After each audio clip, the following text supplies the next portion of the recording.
In this video, we're going to be reviewing and testing the Yeswelder Cut-55DS, which is a dual voltage plasma cutter capable of cutting up to 1/2 inch thick material. I'm going to be taking this machine through a few different tests here, from thinner material all the way up to its max of 1/2 inch thick. We're going to test that on 110 volt and 220 as well, so we can see kind of what the limitations are there. But first, let's talk about the machine. If you're familiar with my channel, you know that I reviewed the Yeswelder MiG 250 Pro in the past, and you're going to notice a lot of similarities in the packaging of this machine. Actual machine feels pretty solid. It's not overly built, overly heavy.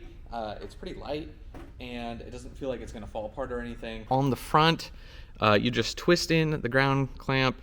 You got your control here, your arc start, and the main line here for the torch. The ground clamp is, it's fine. It's definitely adequate. Moving on to the torch itself, it comes with this rest on here, which is really nice. So when you go to cut your material, you don't really have to worry about your height. You just slam it down and drag it. So that is a really nice feature. Also, it has a trigger guard to prevent you from accidentally setting it down and starting an arc, which some people might not like this, so you could just take this off, but I kind of like that that's on there just for when you're setting it down. The torch is pretty light. It's definitely plasticky feeling, not too heavy, but we will see. I'll let you know more after I use this. On the back of the machine, you got your on and off, and then they give you this water separator regulator, bolts into the back. They provide you with all the hose clamp and everything. So this is how your air comes in through the back. Of course, with it being dual voltage, it comes with the 110 to 220 adapter, which is super nice there. Gonna have to be on 220 if we want to cut that 1/2 inch thick plate. So according to Yeswelder, the duty cycle on this is 35%. For those of you that aren't familiar, that means in a 10-minute period, you can cut for 3.5 minutes, as long as you're giving it 6.5 minutes to rest. That's on the max settings. I want to say, if you're running it on 110 volts at only 35 amps, it can be 100% duty cycle. So what I'm mostly going to be using this machine for in my normal fabrication is going to be cutting thinner sheet metal, pretty much to 1/8 inch, and then maybe some 1/4 inch. So I'm not really going to be maxing it out on that 1/2 inch very often for what I'm going to use it for, but we are going to test that. Let's start with 110 volts. We'll see how it can cut some 16 gauge. Then we're going to bump up and see if on 110 volts it can cut 10 gauge. And then we'll even try it on the 1/4 inch. I don't think it will be able to do 1/4 inch, but 110 volts is not rated for that, but we'll give it a little go. And we'll switch over to 220 volt and really test it.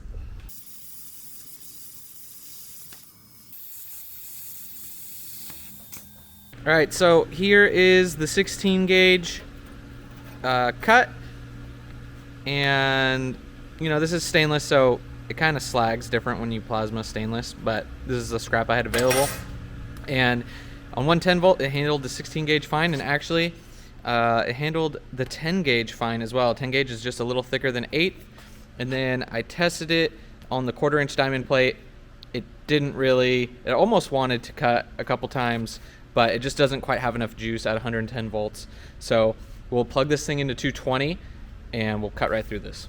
Also important to note here that it says when switching to 220 from 110 to let it sit for 2 minutes before you plug it in, so we're gonna do that. All right, so that's the result of switching it to 220 volts on the 1/4 inch diamond plate. Cut real smooth. Next up, let's test the max capacity with this 1/2 inch stainless flat bar. But I'm real impressed with the quality of this cut. I want to come back afterwards and cut the 10 and the 16 again at 220 just to see how much smoother it is. But let's cut this 1/2 inch.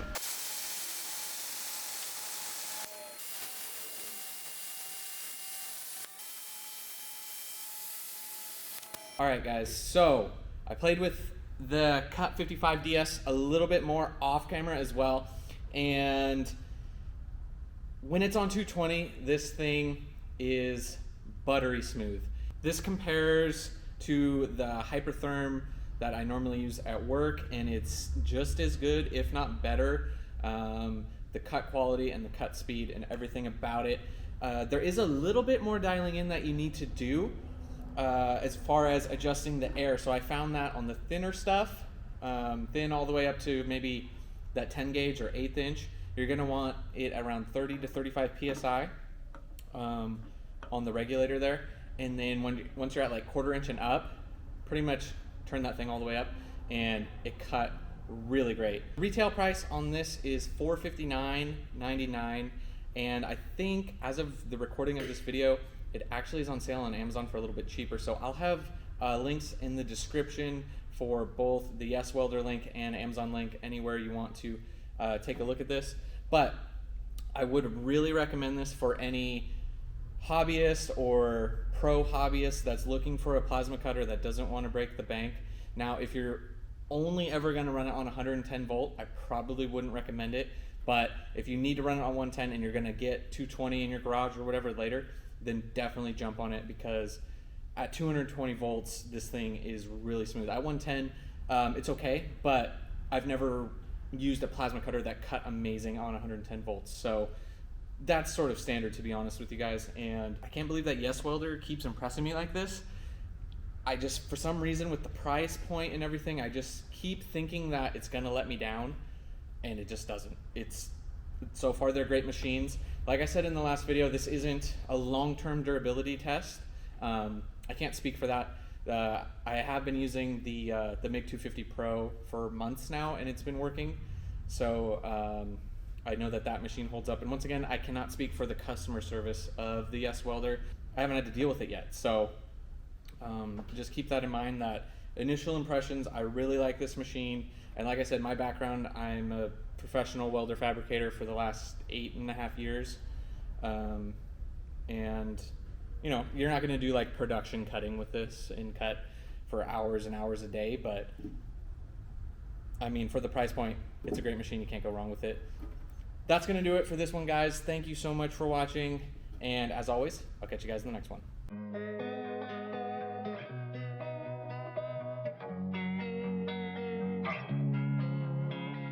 Losing time, I'm fading fast. I just wanna make it last. Try to let go of the past. I close my eyes and